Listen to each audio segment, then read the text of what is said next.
Philosophy has long warned us that the way we experience the world is not fixed. It changes as we change. The same reality can feel vast and alive at one stage of life and strangely dull at another.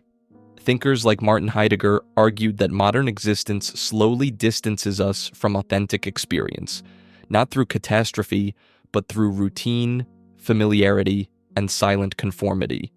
And I think many of us begin to truly feel this shift around the moment we step out of school and into adult life. That's when it started for me. Not suddenly, but gradually. Leaving school didn't feel like losing freedom overnight. It felt like gaining weight. Responsibilities accumulated quietly, expectations, deadlines, financial worries, the pressure to define who you are and where you're going. Adulthood didn't arrive as a dramatic event, it settled in. And with it, the world began to feel less intense, less colorful, as if something in the way I perceived reality had subtly changed. At first, I assumed the problem was external. Places seemed less interesting, routines more repetitive, experiences more predictable. Cities started to blur together, days lost their texture, and even things I once loved didn't spark the same excitement. But the more I reflected on it, the more unavoidable the question became, did the world lose its magic, or did growing up change the way I encounter it? When we're young, the world feels enormous precisely because we don't yet understand it. Everything is unknown, and the unknown naturally carries meaning. Mystery creates depth.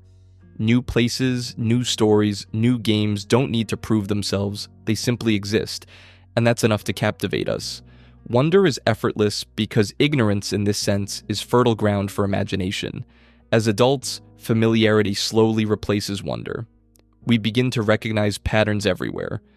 We know how things usually go, how stories tend to end, how systems operate.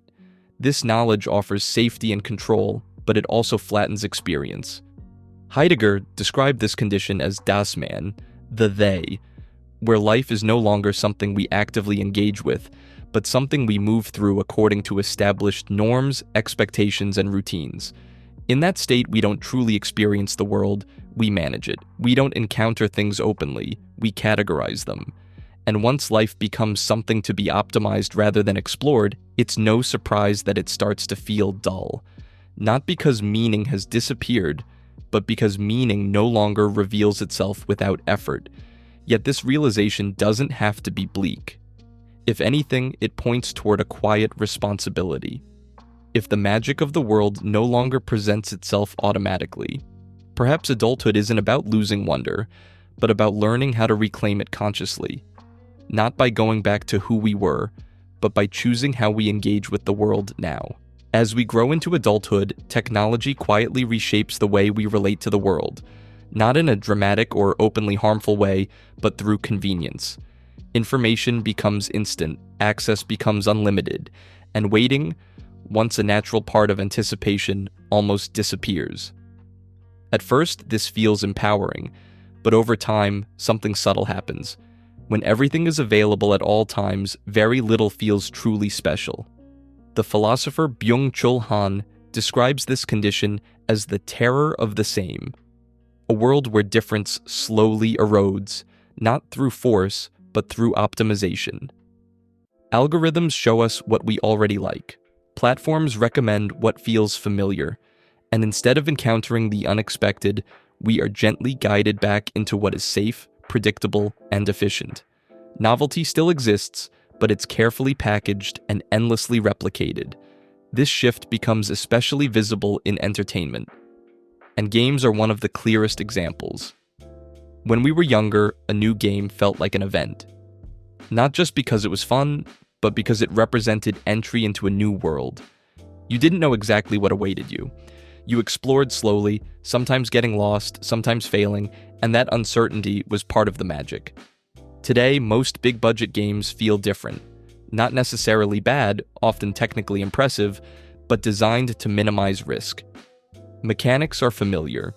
Progression systems are predictable. Maps are filled with icons, telling you exactly where to go and what you'll get for doing it. Before even playing, you already know the reviews, the meta, the optimal build, and the ending themes. The experience is consumed before it's lived. That's why it's not surprising that many of the most meaningful games today come from indie studios. Smaller teams, fewer resources, but more freedom to take risks. Indie games often feel rough around the edges, but they dare to be strange, personal, and uncomfortable. They don't always aim to please everyone. And precisely because of that, they can still surprise us. This mirrors something deeper about adulthood itself. As responsibilities grow, we unconsciously start avoiding uncertainty. We choose what is familiar because it feels safe. But safety, when taken too far, dulls experience. Han argues that modern society doesn't suffer from repression, but from excess. Excess of choice, excess of positivity, excess of stimulation. And paradoxically, this abundance leaves us feeling empty. So when we say that games aren't exciting anymore, or that nothing feels new, the issue may not be a lack of quality. It may be that we're consuming experiences in the same optimized, risk-averse way we consume everything else.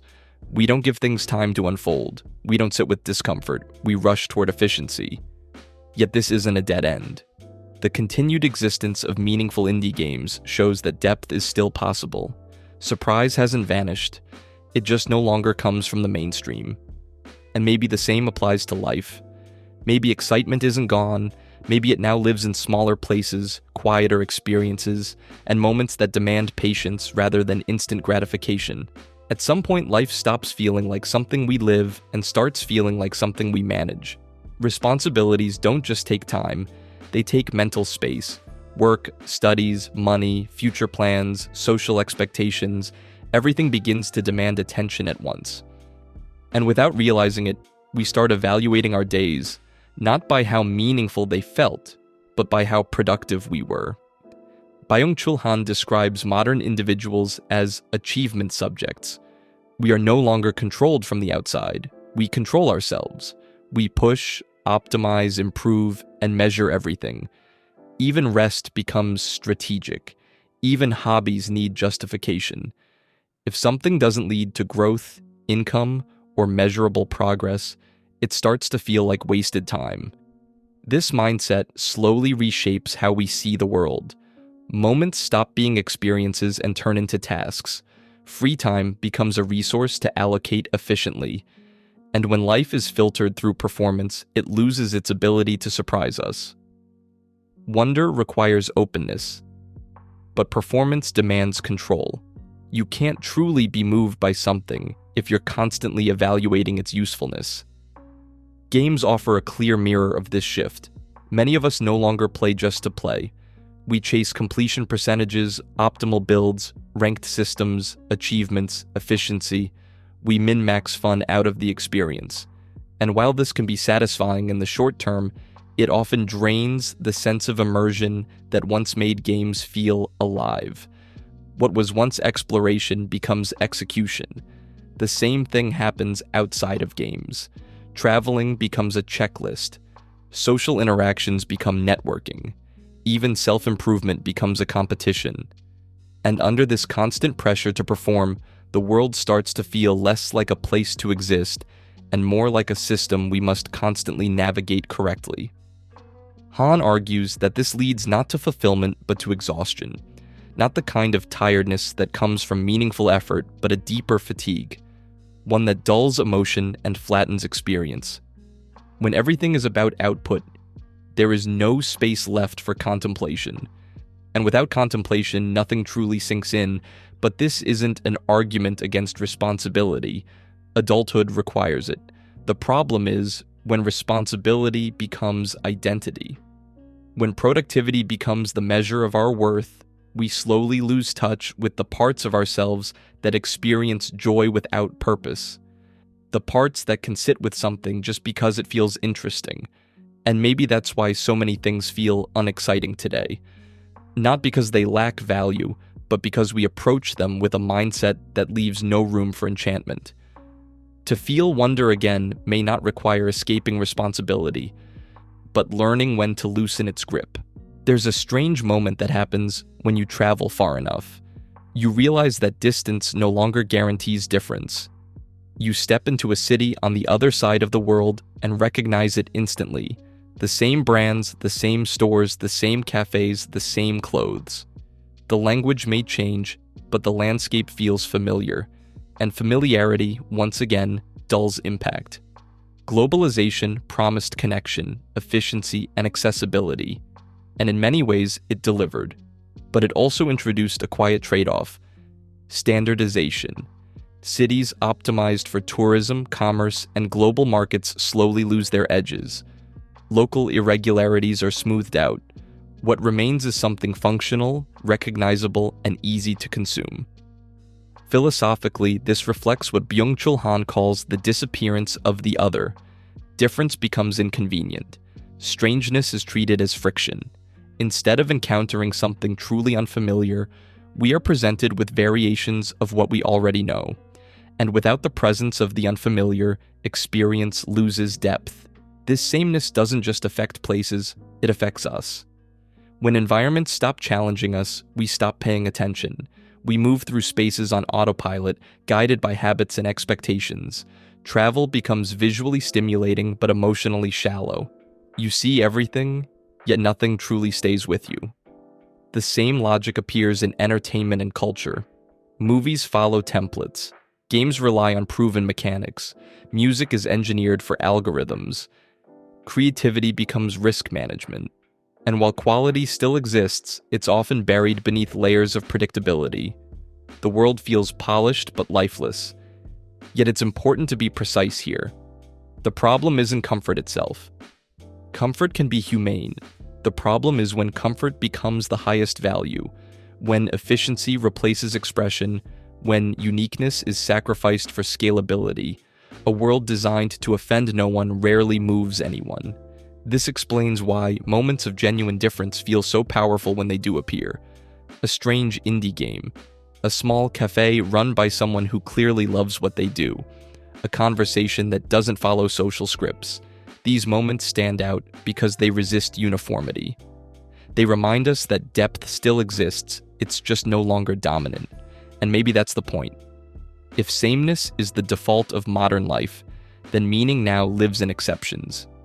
In what isn't optimized, in what refuses to scale, in what dares to be slightly uncomfortable. The world may look the same everywhere, but it hasn't become empty. We've just learned to look past what still makes it human. At some point, we stopped discovering things and started being shown things.